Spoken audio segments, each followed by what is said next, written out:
mantra of trust the process, which sounds like something that could apply to what you're trying to do here. How do you view what Arteta's done there, and kind of to what extent is it a sort of model that you can follow? Yeah, I think the whole, the football club, Arsenal have done a really great job in understanding that they were sort of probably heading in a direction that was showing them wasn't going to be successful, and once Mikel came in, that they stuck, as you said, to the process, irrespective of short-term sort of gains that may have been made by going in a different direction. And I think Mikel's been outstanding and been really strong right from the start of, having a real vision for the football club, and the club's backed him. But I don't think that's unique. I think, Liverpool did the same with Jurgen.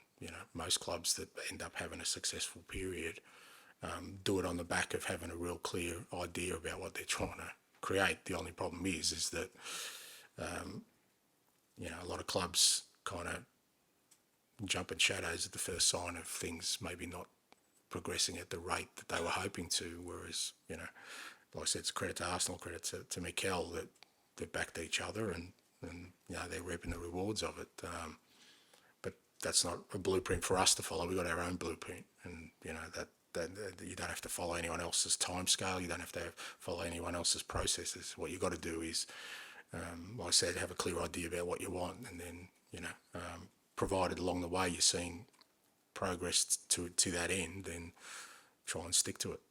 And I think it's fair to say that if given the choice, Arsenal would always prefer a kind of more open game. We saw what they did to PSV on Wednesday night. I know you said you're going to stick to what you do, but could this be a game where we see sort of tactical tweaks or different personnel? I'm not really bothered about what Arsenal want as a game. I'm more bothered about what we want as a game. And, as I said before, it's about us challenging ourselves to be the football team we want to be. And the football team, the kind of progress we want to make is playing the football that we've started playing.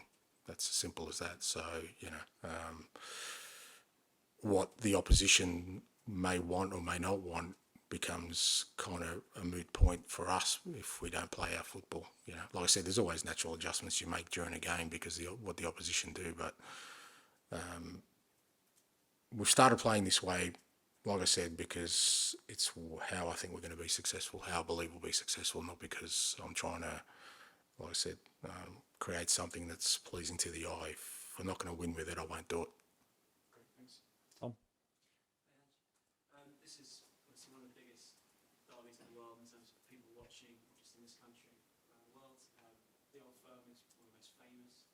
I was just wondering, your experience of derbies over the years, what other memories come to mind, maybe from some of the derbies that we would know so much about? Yeah, look, again, you understand, irrespective of kind of the magnitude on a global scale, or, whenever you're playing your next neighbourhood in whatever sport you're doing, there's always an edge to it because, you know that until you meet again, that bragging rights sit in one part of the town, and that doesn't change anywhere in the world. All the great derbies, all the great sort of rivalries, sometimes they're individual rivalries. They're usually based on something significant, and I think there's an added sort of edge when it's geographical as well, when you're literally neighbours, that you kind of want to be sort of kings of your own neighbourhood. And I've experienced that, even in Australia, but happened in Japan, as you said, happened in Glasgow, and it's great. I love it. I love being part of it. You understand that it is only one result, but you also understand that it's more significant than that to the supporters. So you kind of factor that into it. But it's one way or another, you come out of it with a memory, that lasts with you forever. It's either a good one or a bad one. You kind of hope it's a good one. Any vivid memories specifically, particularly with supporters over the years? No, look, I think they're all, like I said, they're all sort of, the edge is always the same. Obviously, when we played Rangers, I think think it was in my first year, we only had 700 Celtic supporters in there, and we won, and that was unbelievable. Where 700 at the end of the game could silence thousands. So, but wherever I've sort of been, all those kind of experiences, like I said, and I've been on the other side of it too, where it's not so good. And like I said, you remember all of them. That's the thing. Either way, some other results, you may tend to forget, particularly if you're in the game as long as I am. But derbies, you always remember them, and if you try and forget them, somebody will remind you from either camp. And the difference between you and Mikel in terms of your journey couldn't be more different, really. I mean, you had a few years of Man City, working with Pep, and then coming to such a big club. Obviously, it's been a much longer journey to this club for yourself. I think we were talking to Gary Lineker about some of those times before we spoke to us about those issues. I just wondering if you could elaborate a bit more on that in terms of some of the things that maybe, without naming names, that people said to you that gave you the impression, like you said to Gary, that this might never happen. Well, it's not. Yeah, and I don't want to sort of cast aspersions on people. I mean, it's just that they've never heard of me. So you're kind of looking at black faces, and and you kind of hope that there's a flicker of recognition there about something, but it's like they've just met somebody who's, who they didn't realise was in the football world, let alone, potentially a candidate for a club. So, but that's okay. That's just my journey. I don't say that for people to kind of, woe is me. It's like, mate, I love my journey. It's made me the man I am today, and I've had unbelievable experiences, and there's always different ways to get to the highest level. And I didn't think I would, but if I didn't, it wouldn't have diminished sort of my life or my career. I've still would have felt like I've achieved all I wanted to, because I've made an impact wherever I've been, and that's always kind of the only thing you can sort of control. But from that perspective, it's just part of my journey. Other people have different ones. As you said, Mikel, I spent a week at City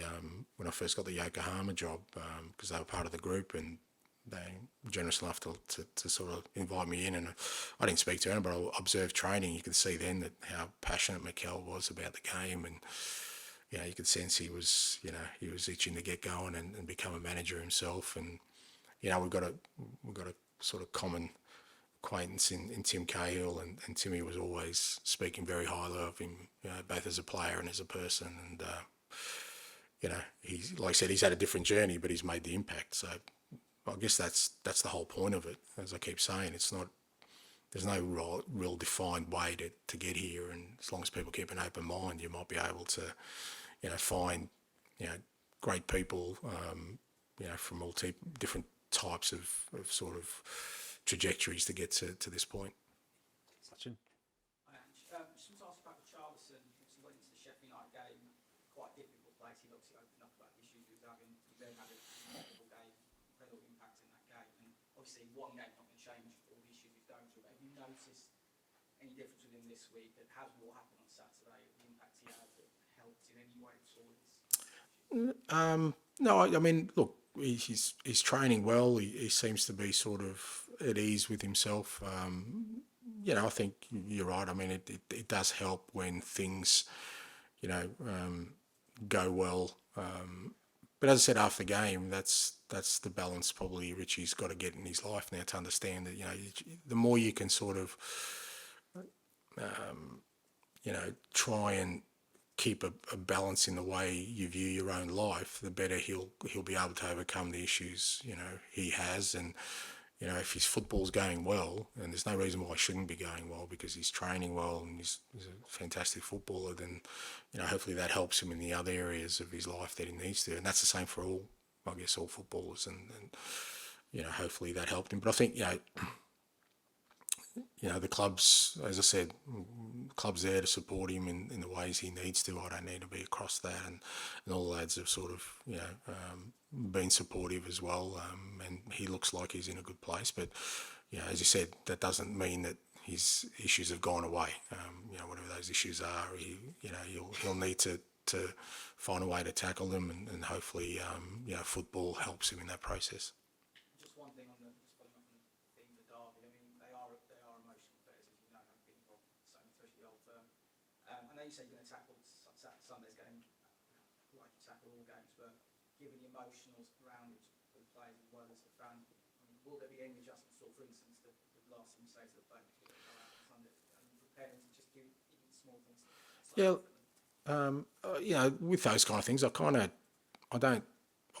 not to sort of pre-plan them too much. It's more about reading the kind of room and sort of we still got training tomorrow and seeing how they look at training, you know, if you know, seeing how their kind of build up is to the game, and again trying to get a feel for the room before I sort of speak to them about the final things and kind of frame my message. I always feel it's better rather than me going in thinking, oh, you know, I've got to really be strong in this area and maybe it's not needed. You know, they're already sort of focused in the right way. So again, I'll leave that to sort of when we get closer to the game. But ultimately, like I said, whatever I say and whatever kind of way we prepare them, there's nothing like the experience itself. That's the greatest teacher you have. And for us, you know, that'll be where we'll get the most out of just going out there, experiencing it, and seeing how much we can show of ourselves in such a big game. Okay, we've only got a couple of minutes, so if we could just rattle through Paul, Tom and George, please. Do you think you and Mikel are at all similar? You seem to have quite a similar sporting philosophies. You like to play attacking football. And did you keep in touch with him after that meeting? Would you say you were close at all? Or? No, and it wasn't a meeting. I didn't speak to anyone, mate. I kind of just sat and observed, and no, we're not close. And yeah, I mean, you know, the football world's a funny one, you know, because I think there's an assumption that we got all this spare time to hang around with one another and talk to opposition coaches, and it's not what exists. But and you know, in terms of similarities, you know, I'm 58. He's whatever. I've had 26 years. He's 5 years into it. You know, he's managed in one country. I've managed in a few. I'm not sure. He's got a great head of hair. He's a lot fitter than I am. I don't know, mate. There's not many threads there I can sort of join between us. Yeah. Well, I wouldn't say opposites. We're people, mate. We're all different, you know. And even the way his team plays is, you know, yes, he does have an attacking philosophy, but it's different from mine, and that's the beauty of the game. You know, that's what you love about it. That even, you know, teams and people you kind of think have a similar philosophy. There's always those tweaks, and it's why you can't copy. You know, it's why I keep saying when people say, well, you know, it's like, you know, if you're an artist and you see a Picasso, yeah, you can copy it, but it's not going to be a Picasso, is it? It's the same with football. You can try and see that somebody else does something really well and but you don't bring your own personality into it. And, you know, as I said, I've got a great admiration for the way he's gone about things and the way he's stuck to his beliefs. I think it's a credit to him. And have you been to a North London derby before? I've been working, mate. No, not many games I've gone as a supporter, to be fair. Most of my experiences have been being involved. I've only been to one World Cup, and that was the one I was involved in. I've only been to like 6 Champions League games, are the ones I was involved in. That's kind of been my life. I haven't had a lot of time to just go and support or go and watch events. And how do you handle these games personally? Are you sort of a different person around the house than the hours before? Or do you take longer to recover emotionally afterwards? No, it's pretty consistent, mate. I'm miserable either side of it, and my wife and family are used to that. No, look, no different, because I you know, I know what's coming, and you kind of look forward to that. You know, that's when we walk out there. You know, kick-off time and the roar goes up. You're right in the middle of it, and you're looking forward to it, and you want to do the best you can do. I want to try and support the team and everyone as the best way I possibly can with my role, and then, you know, at the end of it, you deal with what's left, and usually you're pretty exhausted by it, and what you do know is that irrespective of the outcome, in probably less than 24 hours, you've got to dust yourself off, walk back in here with a clear head, and get ready to tackle the next task. You said before how important it is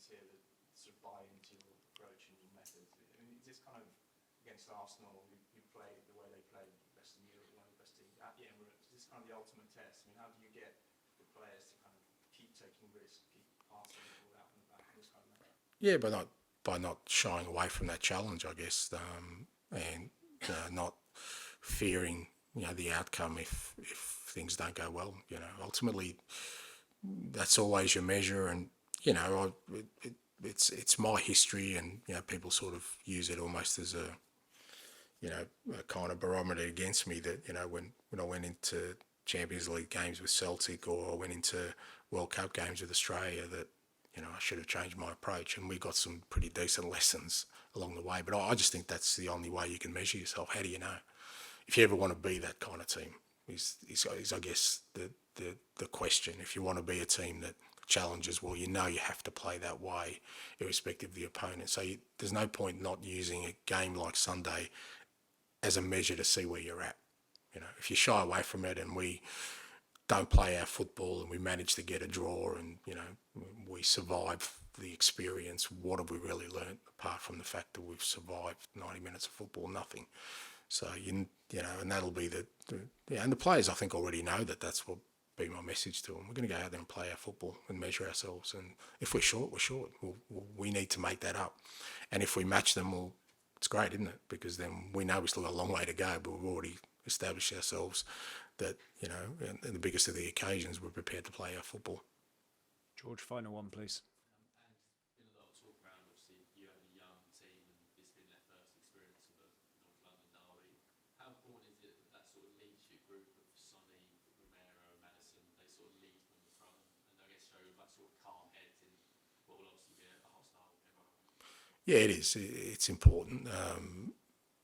But I guess even for them, it's their first time as leaders in something like this, and when you're not a leader, it can not that you would, but it's easy to just sort of worry about your own performance. But now they've got to do that. So it's a great test for them as well and their leadership for sure.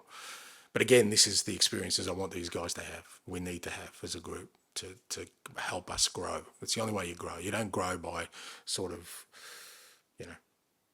literally being in the shade. You got to stick your head up and see the sun and allow yourself to grow, even though you may mean at times that that experience isn't a great one. You still can grow from that. So it's a challenge for all I guess the group and for us. But irrespective, it won't stop our kind of real intent to become this kind of football team, whatever the outcome. Obviously positive means, okay, you continue down there, but even positive can sometimes derail you because you think you're further ahead than what you are, and we're not.